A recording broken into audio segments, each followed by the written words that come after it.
우리 한 번 더 저 옆에 있는 분들과 함께 인사합시다. 예수 부활하셨습니다. 예, 죽음 이기시고 승리하셨습니다.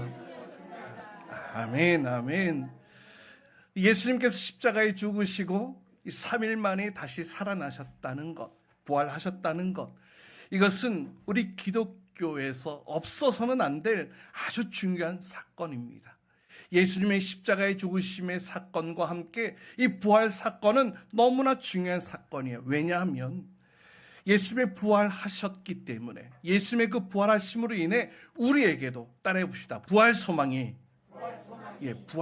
생겼기 때문이라는 거예요. 그래서 그 부활하신 그 주님의 이름을 높이 찬양하고 또 영광 올려드리는 기쁨의 예배가 바로 오늘 이 부활절 예배가 되어야 하는 것입니다. 승리하신, 그 죽음 권세 이기시고 승리하신 주님 앞에 감사함으로 예배드리는 저와 여러분 될 수 있기를 주님의 이름으로 축복합니다. 아멘. 살아있는 사람이라면 언제나 한 번쯤은 겪어야 할 일이 있죠. 반드시 겪어야 될 일이 있습니다. 바로 죽음이라는 것이죠. 어느 누구도 피해갈 수 없습니다. 그래서 사람은 언젠가 닥쳐올 그 죽음에 대한 두려움 가운데 살아가게 되어지죠. 그래서 인류 역사 가운데의 이 죽음이라는 문제는 가장 큰 고민거리 중에 하나였습니다. 고대에서부터 현대에 이르기까지. 여러분, 우리 4대 문명에서도 그 흔적을 찾아볼 수가 있어요. 우리 나일강 유역으로 자리 잡았던 이집트 피라미드를 통하여서 죽음을 건너가기를 간구했던 그런 문화 유산들이 있죠. 또 유브라테스, 티그리스강 중심으로 메소포타미아 문명에는 가장 오래된 책인 길가메시의 서사시, 그 안에 등장하는 내용을 보면 죽지 않고 영원히 살 수 있는 방법들을 찾는 그런 내용들이 또 그 책 안에 담겨 있는 것을 보게 됩니다. 또 인더스 문명에는 또 이 석가를 통해서 죽음에 대한 아주 심한 고뇌가 또 자리 잡고 있고, 또 이 황하강 중심으로 펼쳐진 이 황하 문명에는 여러분 진시황의 그 불로초를 찾았던 그 사건들이 있죠. 또 지금도 이 병마용을 가면은 또 죽음 이후에 대한 사후 세계를 준비하는 그런 내용들로 정말 어마어마하게 채워져 있는 것들을 보게 되었습니다. 하지만 어느 문명이나 또 어느 누구나 그 죽음이라는 문제를 해결할 수 있었느냐? 해결하지 못했다라는 겁니다. 그 죽음의 문제는 어느 누구도 극복할 수 있는 문제가 아니었기 때문입니다. 프랑스의 장폴 사르트르라는 사람이 있습니다. 20세기에 가장 유명했던 실존주의 철학자이죠. 그래서 1970년대에 프랑스 지식인 또 정치계 안에서 큰 영향력을, 또 전 세계 가운데에도 많은 영향력을 끼친 인물입니다. 이 사르트르 철학 서적은 물론이고 활동했던 분야가 참 다양했어요. 소설도 썼지요. 또 연극, 또 시나리오 또 영화 시나리오도 또 썼고, 또 문학 비평, 또 정치 평론까지 다양한 분야에서 집필을 한 천재적인 작가이기도 했습니다. 그래서 어떤 이는 가장 인간을 이해하려고 애쓴 사람이다, 이렇게 타이틀을 붙이기도 했더라고요. 그래서 많은 사람들이 이 샤르트르의 그 말 한마디 한마디를 굉장히 의미 있게 받아들였고, 또 그의 말과 또 그의 말들을 인용하고 연구하는 일들이 참 많이 일어났습니다. 또 한간에는 인생을 논하려면 이 샤르트르의 책 한 권쯤은 가지고 있어야 된다, 이런 얘기가 있을 정도로 세계 많은 지성인들에게 큰 영향을 끼쳤던 인물이었습니다. 특별히 이 샤르트르는 자유라는 주제로 많은 글을 남겼는데요. 그래서 죽음으로부터 자유라는 것을 외쳤습니다. 죽음으로부터 자유해야 된다. 그래서 이와 같은 모습들을 통해서 사람들로부터 저 샤르트르는 죽음까지도 초월한 멋진 지성인이구나, 이러한 찬사를 받았던 사람이었죠. 그랬던 그가 1980년 3월에 폐부종으로 파리의 브루셀 병원에 입원하게 됩니다. 그런데 그는 죽을 때까지 병원에서 약 한 달 정도 머물러 있었는데요. 그 기간 동안 이 죽음에 대한 공포 때문에 아내와 의사에게 내가 무슨 병에 걸렸는지 그 병명도 묻지도 못한 채 바락바락을 하다가 죽었다고 합니다. 심지어는 자신이 그동안 쌓아놓았던 모든 업적들을 다 뒤엎을 만큼 자신의 모든 체면을 다 던져버린 듯이 자신을 찾아오고 자신을 좀 위로하기 위해서 위문해오는 그런 사람들 향하여서 나 좀 살려줘, 나 좀 살려줘, 고래고래 살려달라고 고함치며 절규까지 했다고 하는데요. 그렇게 샤르트르는 죽음으로부터 자유라는 것을 외쳤지만 정작 본인의 죽음으로부터는 자유할 수가 없었습니다. 그래서 샤르트르가 죽은 후 자유를 외쳤던, 죽음에 대한 자유를 외쳤던 그의 내용들이 다시 한 번 더 대서특필되면서 프랑스 언론에 수많은 기사들이 쏟아져 나옵니다. 그렇게 죽음에서 자유를 외쳤던 그가 그의 인생의 종말에 어떻게 그렇게 참 비참한 종말을 맞이했는가? 샤르트르가 그동안 자신이 했던 말과 달리 어떻게 죽음 앞에서 그렇게 자유하지 못했던가? 죽음을 초월한 것 같았던 그가 왜 그렇게 공포에 떨며 죽음을 맞이할 수밖에 없었는가? 여러 가지 이야기들이 신문지상에 실려졌습니다. 그때 한 언론에서 그 이유에 대해서 이렇게 설명한 것이 있습니다. 바로 그는 돌아갈 고향이 없었기 때문이다. 이렇게 기고를 했는데요. 샤르트르, 왜 죽음으로부터 자유할 수 없었는가? 돌아갈 고향이 없었기 때문이다. 예, 샤르트르는 돌아갈 고향이 없었기 때문에 죽음으로부터 자유할 수 없었던 것입니다. 그렇다면 여러분은 돌아갈 고향이 있으십니까? 사람이 죽으면 모든 것이 끝난다고 하지만 사실은 그렇지 않아요. 죽으면 모든 것이 다 마무리되어지고 끝나는 것 같지만 사실 그렇지 않아요. 우리 인생의 죽음으로 인하여 모든 것이 끝나고 없어지는 것이 결코 아닙니다. 죽음 이후의 세계가 펼쳐진다는 것이죠. 여러분, 우리 인생은요, 사람은요, 태어나면서부터 참 많은 준비를 하는 것 같아요. 태어날 우리 아이를 위해서 많은 준비들을 하죠. 또 우리 아이가 태어나면은 또 그 사전에 또 그 방들을 준비하고 뭐 침실을 준비하고 또 그 아이가 또 이제 첫 입학을 하는 때쯤이 되면 또 첫 입학을 준비하고 또 진학을 준비하고 진로를 준비하고 또 입시를 준비하고 또 성장해서 뭐 또 취업을 준비하고 또 결혼을 준비하고 또 이후에 노후를 준비하는 등 인생이라는 그 두 글자 안에 참 많은 준비들이 필요하고 또 많은 준비들을 해왔던 것들을 보게 됩니다. 그런데 여러분, 우리가 정말로 준비해야 될 것은 무엇입니까? 우리가 정말로 준비해야 될 것이 무엇입니까? 우리의 인생의 그 마지막 순간에 우리가 돌아갈 고향 준비하셨습니까? 여러분, 인류 최초 하나님께서 사람을 창조하시고 어디에 두셨어요? 에덴 동산에 두셨지요. 근데 여러분, 에덴 동산 한번 보세요. 에덴 동산 모든 것을 이미 다 갖춰져 있습니다. 다 준비해 놓으셨어요. 하나님께서 말이죠. 그곳에서는 먹을 것뿐만 아니라 아무 걱정, 아무 근심 없도록 하나님께서 모든 것들을 다 마련해 주셨고 하나님과 영원히 교제하면서 영원히 살 수 있는 그런 곳이었습니다. 그런데 아담과 하와가 하나님을 인정하지 않고 스스로가 하나님이 되고자 선악과를 따먹게 되어집니다. 그래서 그것으로 인해 죄가 들어오게 되어졌고 죄의 결과 그들은 에덴 동산에서 쫓겨나게 되어지지요. 그리고 저주를 받게 됩니다. 창세기 3장에 이와 같은 말씀들이 기록되어져 있습니다. 땅이 저주를 받아 또 엉겅퀴와 또 이 가시덤불을 내게 되고 또 사람은 평생 수고를 해야지만 땀을 흘려야지만 겨우 먹고 살 수 있게 되었고 그렇게 살다가 흙으로 돌아가야 할 수밖에 없는 존재가 되었지요. 여러분, 영원히 살 수 있는 아무 걱정, 근심, 염려 없는 그 에덴 동산에서 살다가 결국 그 에덴 동산에서 쫓겨난 이후 인류의 최대의 꿈이 무엇인지 아십니까?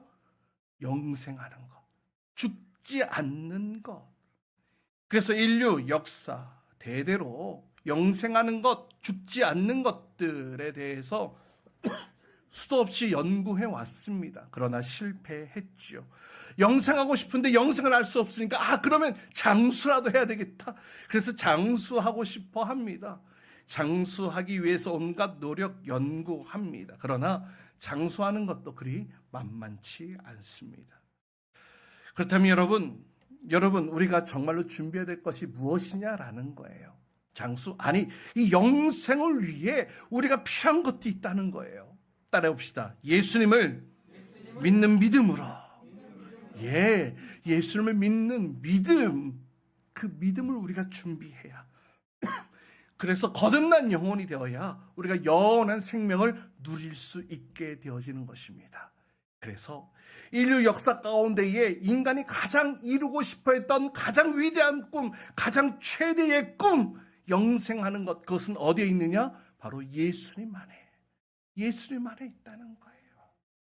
여러분, 예수님 안에 영생이 있습니다. 예수님 안에 천국이 있어요. 우리가 장차 돌아갈 그 고향이 예수 그리스도 그 이름 안에 담겨 있는 줄 믿습니다. 여러분, 예수님이 이 땅에 오신 이유가 무엇입니까? 우리를 죄에서 구하기 위해서, 구원하시기 위해서 이 땅 가운데 오셨지요. 예수님이 태어나시기 전부터 이미 예수님께서 무엇을 위해 이 땅에 오셨는지 성경은 분명히 말씀하고 있습니다.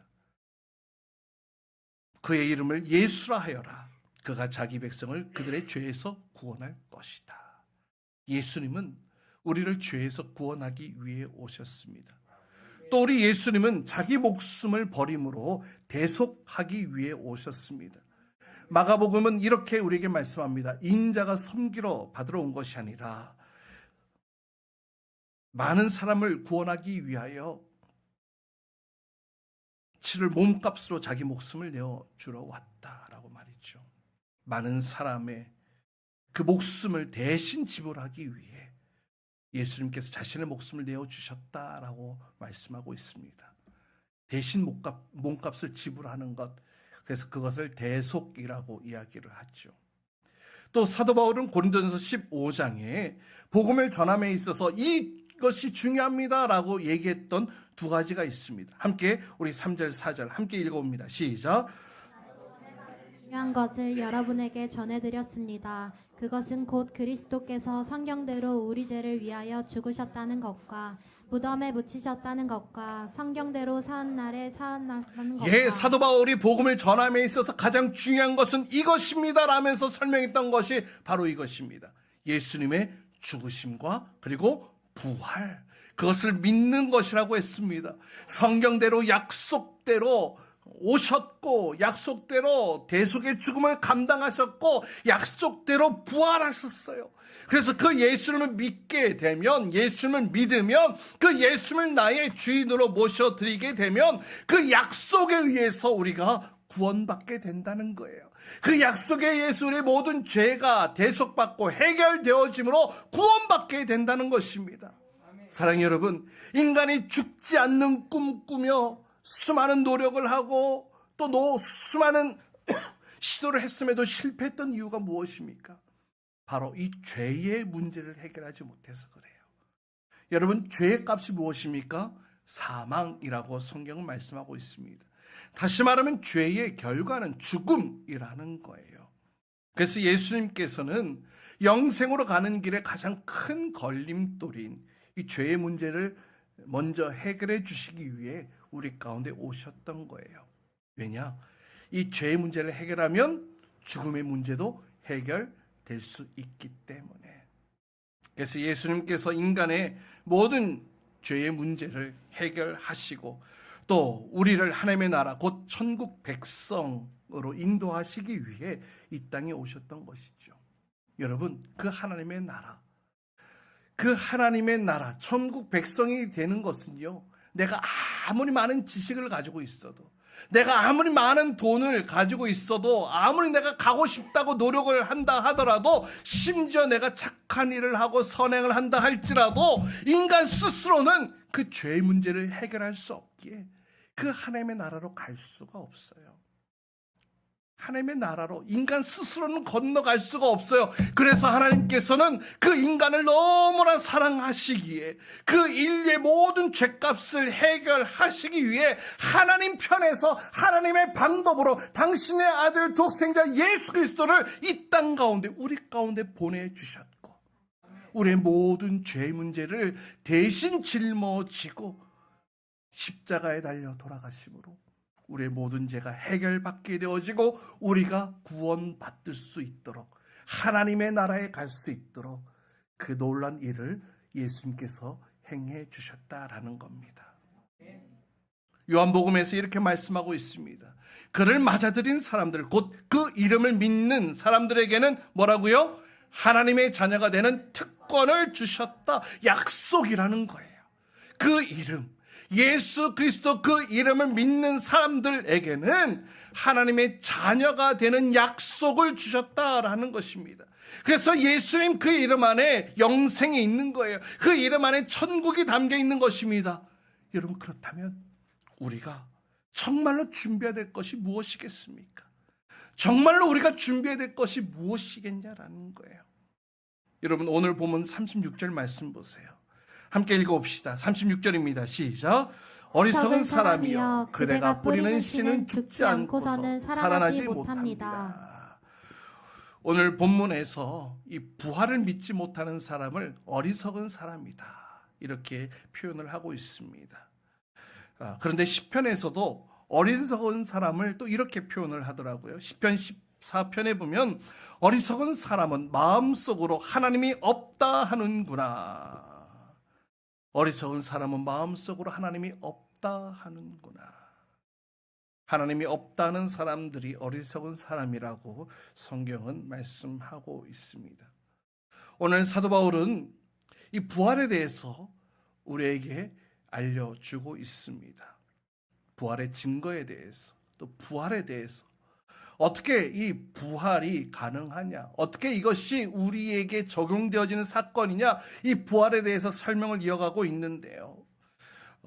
첫 번째로 이 대자연 속에 증거가 있다라고 사도 바울은 얘기를 합니다. 지금 이제 봄이 되어서 많은 이제 꽃들이 피어나고, 또 이제 그 꽃들이 이 열매를 또 맺게 되어지지요.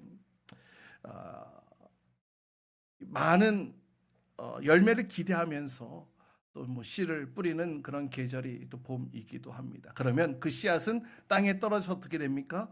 썩어 죽게 됩니다. 그러면 그것으로 끝나는 것이냐? 썩었기 때문에, 죽었기 때문에 없어진 것 아니냐? 아니지요. 그 씨앗은 때가 되었을 때에 완전히 다른 새로운 형태의 모습으로 다시 살아나게 됩니다.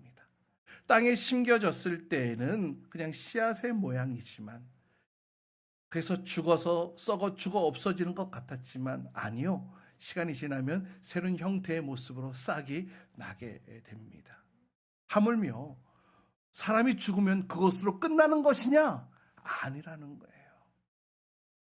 여러분, 우리가 먹는 채소, 과일, 이런 식물들, 옆에 창가에도 식물들이 많이 있는데, 이 많은 식물들을 보세요. 얼마나 아름답고 귀한 존재들입니까?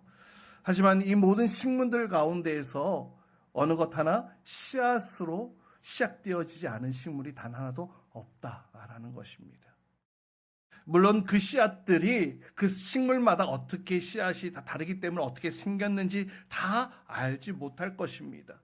더욱이 그 식물들이 이 씨앗이 죽음으로 인하여서 지금과 같이 아름다운 결과물을 만들어냈다라는 사실, 그것을 생각하면서 자연을 바라보는 사람 많지 않을 것입니다. 그러나 여러분 보세요.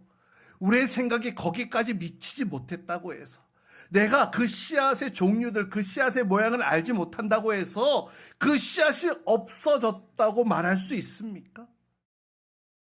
그 씨앗이 죽어서 이와 같은 결과를 얻게 되었다는 것을 부정할 수 없는 것과 같이 마찬가지예요. 우리가 생각을 미처 다 하지 못했던 부분, 우리가 다 알지 못했다 할지라도 못했다고 해서 결코 부활이 없다고 말하거나 의심하는 것은 오늘 말씀에 어리석은 모습이다. 어리석은 자다. 이렇게 말씀하고 있습니다. 여러분, 그럼 무엇으로 증명할 수 있냐고요?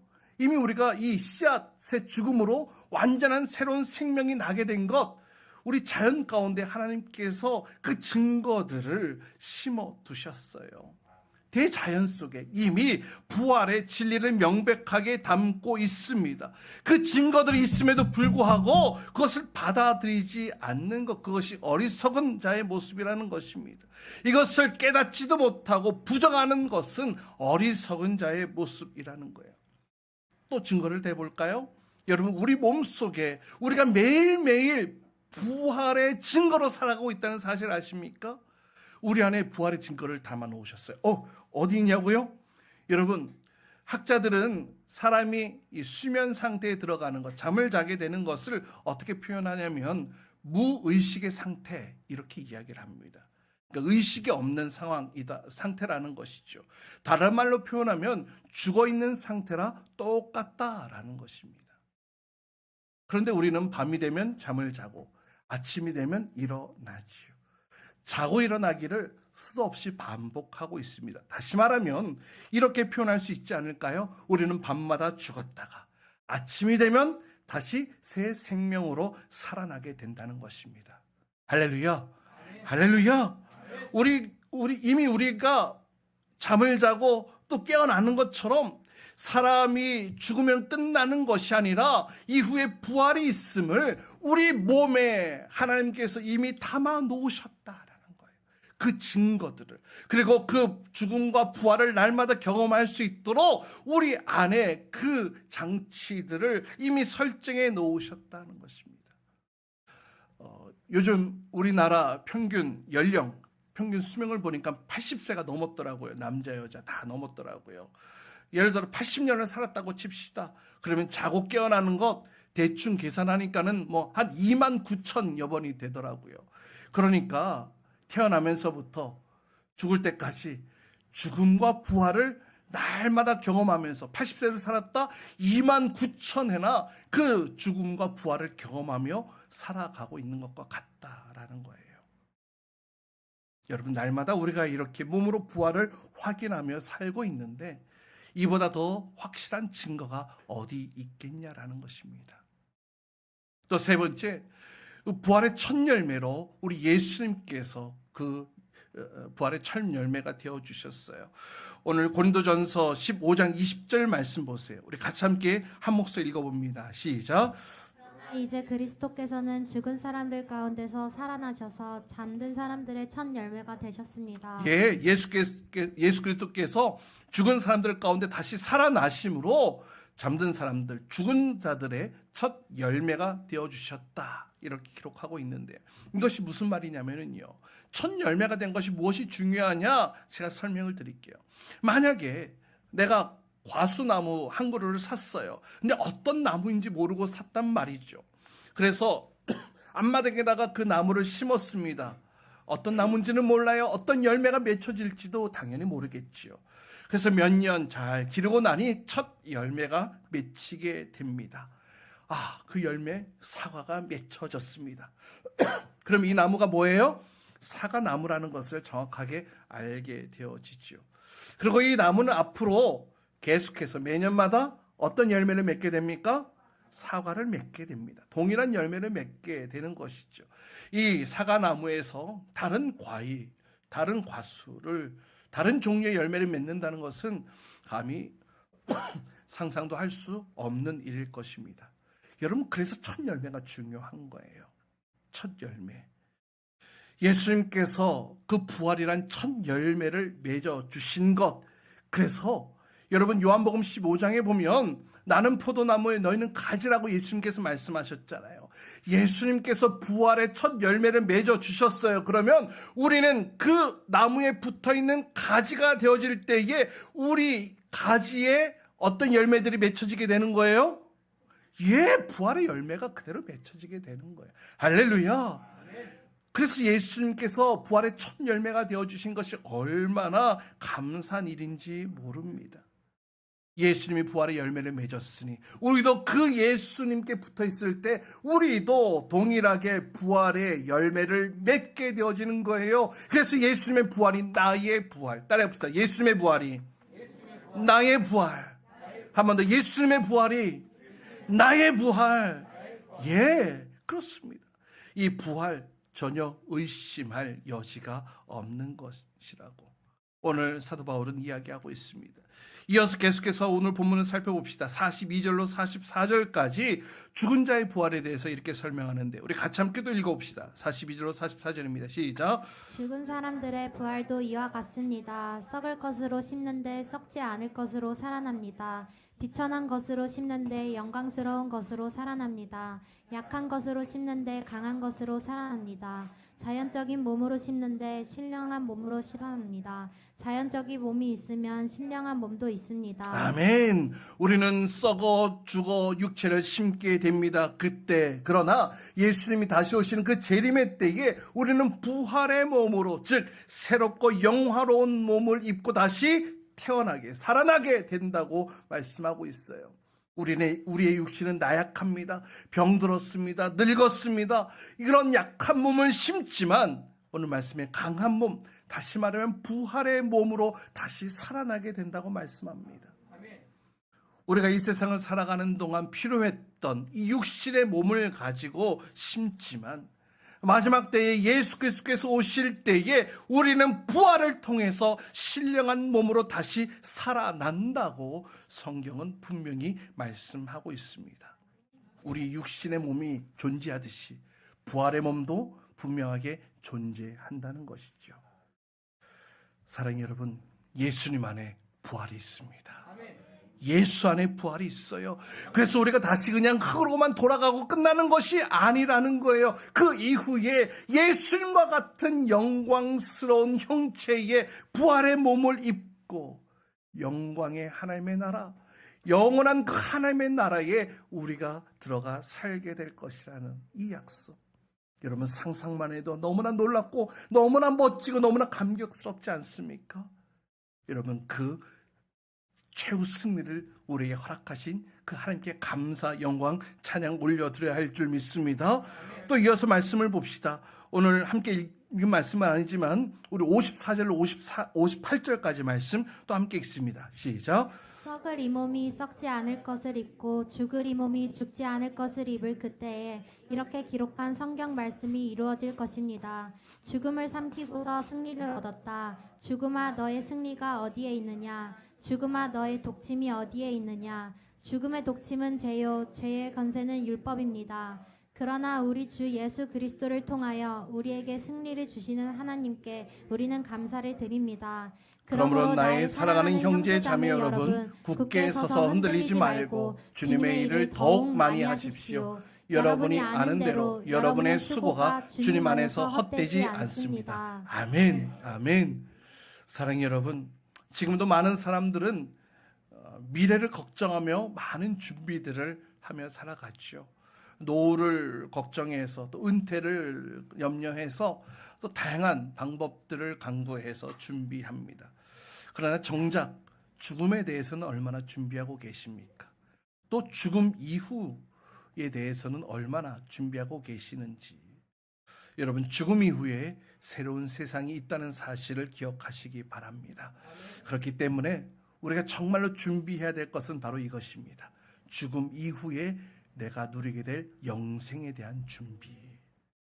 근데 여러분 이 영생에 대한 준비는 간단해요. 여러분 노후를 준비하고 은퇴를 준비하고 미래를 준비하는 다양한 방법들이 막 너무나 복잡하지만 여러분 영원히 사는 영생에 대한 준비는 간단해요. 어떻게 간단하냐? 복잡한 서류 심사 절차 이런 거 없습니다. 따라해 봅시다. 오직 예수님만 믿으면, 한 번 더 오직 예수님만 믿으면, 우리 초등부 우리 학생부 아이들만 오직 예수님만 믿으면, 예수님만 믿으면 맞아요. 복잡한 서류 절차 필요 없어요. 오직 예수님만 믿으면. 여러분 이제 예수님을 믿음으로 죄와 죽음의 문제로부터 해결받으시기 바랍니다. 고민하지 마세요. 죽음 두려워하지 마세요. 우리가 이 땅에 살아가는 동안 그런 것들에 우리의 마음이 온전히 다 뺏겨 우리는 여전히 두려움 가운데 죽음의 그 두려움 앞에 우리가 살아가고 있지만 여러분 더 이상 그렇게 살지 마세요. 이미 우리 예수님께서 부활의 첫 열매가 되어주시지 않았습니까? 우리에게는 이러한 소망이 있는 줄 믿습니다. 이 세상에 소망을 두는 것이 아니라 예수님께 소망을 둠으로 그 예수님의 부활이 나의 부활입니다. 이 놀라운 사실에 나의 믿음을 던져 미래를 영생을 준비해 나가는 복된 인생 되어지기를 주님의 이름으로 축복합니다. 예수 다시 사셨습니다. 예수 다시 부활하셨습니다. 한 번 더 예수 다시 사셨습니다. 예수 부활하셨습니다. 아멘.